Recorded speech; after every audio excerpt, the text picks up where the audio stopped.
Thanks, guys. So we have, a lot of entrepreneurs with big vision. I'm about to introduce someone who has an insane vision on building products of the future and innovating. Andy Katz-Mayfield, come over, CEO and founder of Harry's. Guys, I'm blown away, I have to say. And you would think when you look at Harry's and just the website, right? You would think, what would we think when we look at Harry's if you were just a first time not knowing much about Harry's? You'd probably think clean shaven, online razors, subscription, which we are all those things, but we're a little bit more today. So how long have you been building the business? Tell us a little bit about your founder story and then how you've grown this business and all that you've done over the tenure of it. Yeah, sure. So it's been a little longer than 10 years. I started, the idea originally came from my experience as a consumer. I think a lot of the best ideas come from your experience as a consumer, where I was at a drugstore, I had run out of razor blades. It was late at night, the case was locked away, and I'm like wandering around the store trying to find somebody to unlock the case. They're locked away because they're super expensive. It gets shoplifted all the time. There's like brands that had razor blades flying over the moon, which was sort of absurd to me as a consumer. Obviously, the brands are trying to communicate that you should spend $25 for 4 razor blades because there's all this technology in there. And it was just like a bad experience, overpriced, overdesigned, inconvenient. Thank you. And yeah, that was the inspiration to try to build a brand that was, rooted in deep value, well-designed product, a better overall purchase experience. This was sort of the early stages of the direct-to-consumer launch a brand revolution. That's how we got started. So started off, but I want to talk about some metrics that you have. Maybe started off obviously maybe $1 million in revenue or whatever the years were.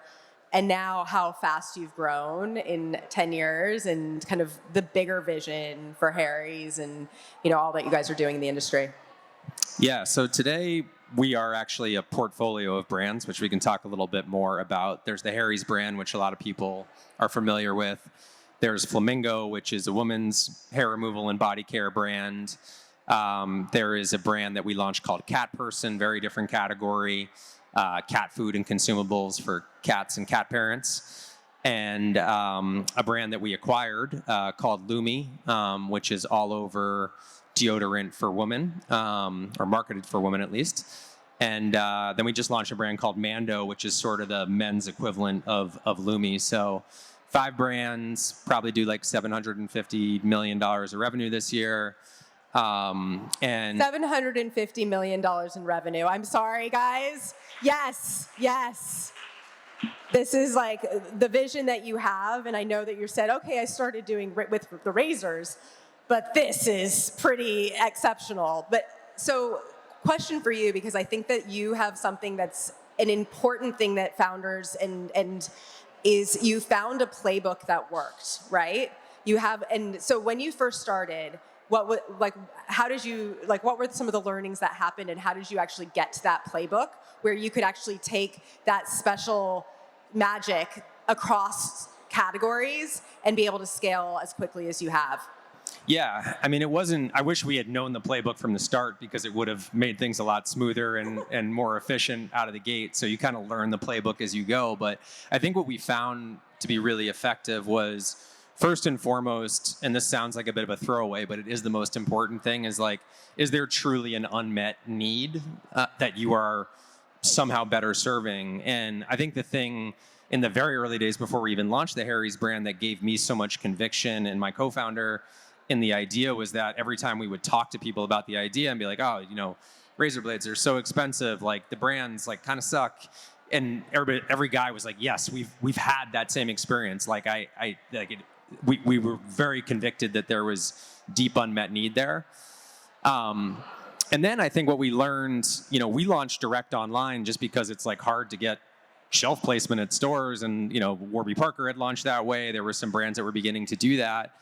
But I think what we found, the magic of direct to consumer, and you get a little bit of this through Amazon and other online channels too, is just the ability to like test and learn and iterate really quickly, whether it's like literally testing different product, testing different marketing messaging and ideas, being able to interact directly with your consumers, and getting feedback in real time. And obviously now we take like a more systematized approach to that. But in the really early days, we would literally get on the phone with our early adopting consumers, and they would be like, hey, I think, like I remember talking to this guy who had like refashioned our razor in his garage in Ohio and like made the connection mechanism better. I was like, can you send me a picture of that? And like we sent it to our factories, and we wound up like making product changes based on like a just engaged early customer, which was, again, is maybe not so novel in 2023, but was like reasonably novel, and the advantage of that really fast iteration to be able to get to like product market fit really quickly. And all the while, like as you're beginning to spend money to drive customers to your website, you're also building brand awareness, you're building this kind of loyal community of early adopters. And then what we found over time is that if you're able to take that and then convert it into a brick and mortar retail environment or other, sort of traditional retail outlets, that's the sort of magic and leverage of then really building scale into a business. So it's that kind of like playbook of like unmet need, launch direct to consumer, test, learn, iterate, get to sort of product market fit, figure out what works, figure out what doesn't work, and then export that and translate it into retail where you're able to build like a really big business and really big impactful brands. I feel like you're literally mapping out the path, like the right path that you had to really go step by step on. So is there, in your experience, is there a good mix of D2C versus wholesale versus like the omni-channel? Have you found that there's like a magic? Because I think, pre-COVID, everyone was, wholesale, retail. Then we went really deep D2C during COVID. Now we're going back. But where are you seeing, and where do you see the future of like the magic mix of that for consumer product companies? I don't think there's a magic formula. I think it varies depending on the brand and the product. And, some businesses are going to always be heavier mixed to direct to consumer. Some might be more retail. I think for us, the value and what we've learned is like actually following that path, like sequentially. There are certainly brands that have been successfully built in brick and mortar retail without an online presence, but it's pretty hard to do. You either need like celebrity endorsement or a lot of patience or a lot of retailer support, just because it's harder to build awareness and stick out, and iterate quickly. So for us, the magic is in like launching direct to get all those learnings, iterate fast, and then go to retail. Our business today is like roughly 50-50. There are some brands in our portfolio or product categories that are 70 or 80% online. There are others that are 70 or 80% retail. 50-50 is a good place to land, probably at scale and on average. And then, I mean, we were just talking about M&A and, merging companies. How have you found it? Like, because again, there's always a business case studies or business school case studies about when you get acquired, normally like 70% of those businesses that get acquired, it doesn't really work out. But you've been able to, purchase companies, do this. So what is, how are you thinking about how do you integrate your companies into Harry's Labs and your whole system? Yeah, so, I can speak to that, but maybe to back up for a second, like we spent the first 5 years of the company building the Harry's brand. And then we were like, okay, we built a lot of capabilities, learned a lot from doing this. We've kind of figured out how to market online. We've sort of begun to figure out this omni-channel retail thing. We built a lot of unsexy, back-end stuff like ERP systems, which, while unsexy, are important if you want to scale. And then, now there was this like proliferation of brands getting launched direct, Amazon, otherwise, lots of exciting innovation. And we were like, well, it feels like all these brands are going to have to build this capability and scale at some point. It's not going to make sense for everybody to do it independently. So why don't we actually leverage our platform and either build more things, buy things, and if you think about the vision initially being like, let's build a next generation Gillette or Old Spice, then the vision became like, let's build a next generation Procter & Gamble. So we incubated some brands, Flamingo, Cat Person. We made an investment in a brand called Hims, which many of you may know, and sort of helped them really early on. And more recently, yeah, we've done. Hims went public, so. Hims went public. Yeah, that was a great sort of learning experience for us, and a good investment and outcome.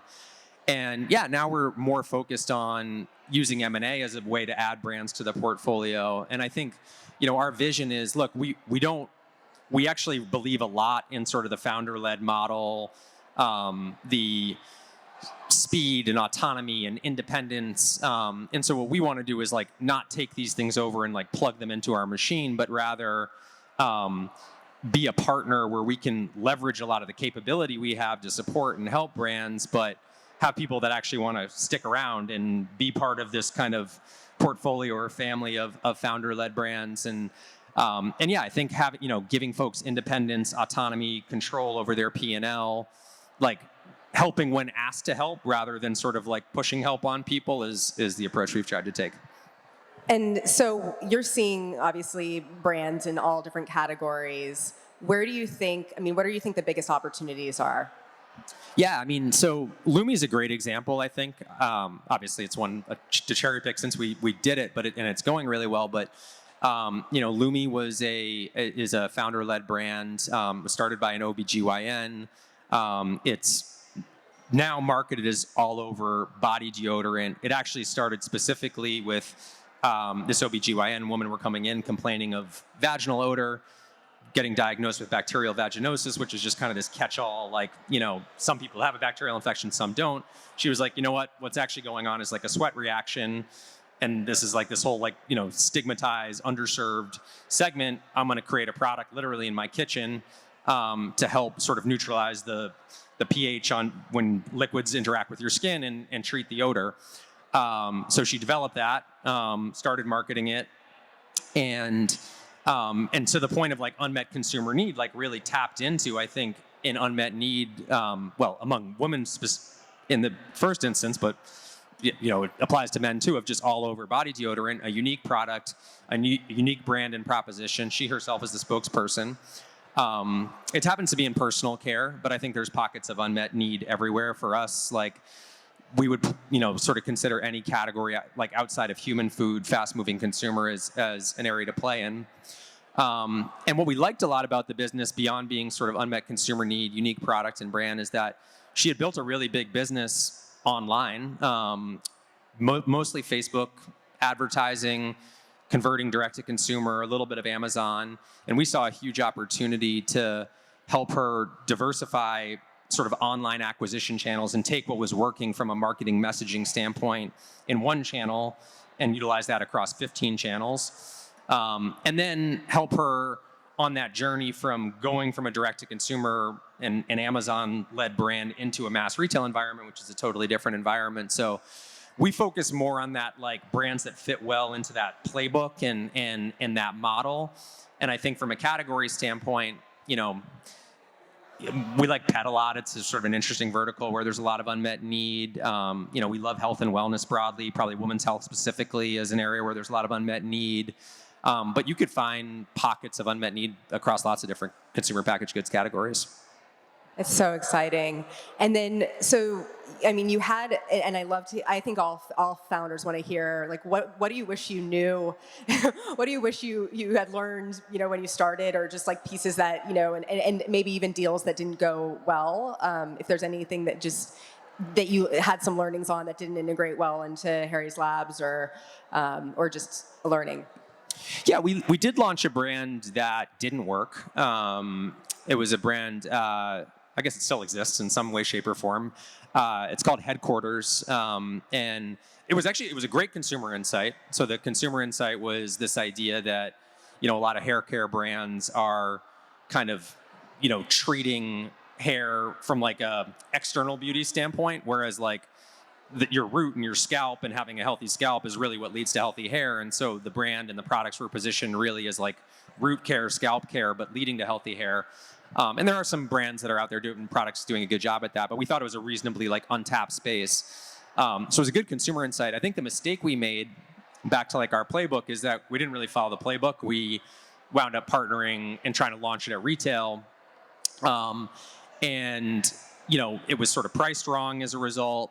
We didn't have the opportunity to get that early feedback and learn and iterate. And so we were like too slow to iterate on the product and sort of being boxed in there. And so I think the learning in that was, if you know what works and what works well for you, like not straying from that. And obviously everybody's going to have failures and make mistakes. And I think another thing we've learned over time is like the value of focus, the value of, if you're going to take risks, you're going to try new things. No, it wasn't a bad thing to try launching something retail first, but don't be afraid to like kill it and shut it down if it's not working, because all those things take time and energy. What would you suggest for product founders that want, because I think you're really good at testing your consumer and actually having a good through line with your actual customers. So for companies that are much smaller or just getting started, what would you say like your V1 of getting in, like what types of questions should they be asking? Do you have like a V1 or first version of actually getting consumer feedback, and what would you suggest? You mean from like a focus grouping standpoint, or? How have you, this is like, I think part of the magic of what you've done is you've really listened to your customers. Yeah. And that's how you, like you said, you went into retail way too fast in it before you like listen to your customers for the Headway business. So, yeah. Yeah, well, I think there's like an analog answer to that question, which is probably kind of obvious, but I don't know, like I still believe that like friends, family, like are like your best focus groups, like get stuff in front of them. In the early days I was sort of creepy. I used to go to like the gym at Equinox and like camp out and like give people like product to try that like coming out of the shower and like be like, what do you think? There's no wrong way to start a $750 million business, guys. Yeah. Right? Oh my God. Most people are willing to engage and try stuff and give you feedback. Now like from a digital standpoint, it's so much easier now to like, we'll do a lot of painted door testing and be like, all right, let's like create a mock brand and throw up some digital advertising and see what's resonating, what's not. We use that more to kind of figure out, like Mando is a good example. We understood that there was a need for men for all over body deodorant too. We knew we could leverage Lumi's technology. We thought, well, maybe we have a men's brand in Harry's. Maybe we could do it under the Harry's brand. Like, wouldn't that be convenient? And when we tested a whole bunch of different ways to message and market that brand, I think what we learned was the same sort of like kind of in your face, somewhat crass, like slapstick marketing that Lumi uses was most effective there, which is great. It wasn't quite right for the Harry's brand and the voice of the Harry's brand, so it helped inform that like, hey, let's actually create a separate brand that can have that voice distinct from Harry's to launch that. So, we'll utilize more sophisticated digital tools, but I'm still a big fan of old-fashioned analog, like, accost people in Equinox bathrooms. I love that, and I always ask all the founders, especially since you've been building your business for the last 10 years, what is the next 10 years? What does Harry's look like in 10 years from now? What are you most excited about? What do you want to be known for as a legacy? Yeah, well, my like very succinct pitch is kind of LVMH meets P&G, and the reason I really like LVMH is both that of them are very good. Yeah, exactly. Pick whatever blow it out of the water, and buzzword, Harry's is like above that. That's amazing. Pick whatever giant buzzword successful company you want, but like. What I love about LVMH is that they have this family of brands that operate pretty autonomously, and they use talent as a way to really move capability across their ecosystem. But the brands are pretty independent, which I love because we love entrepreneurial, founder-led, fast moving.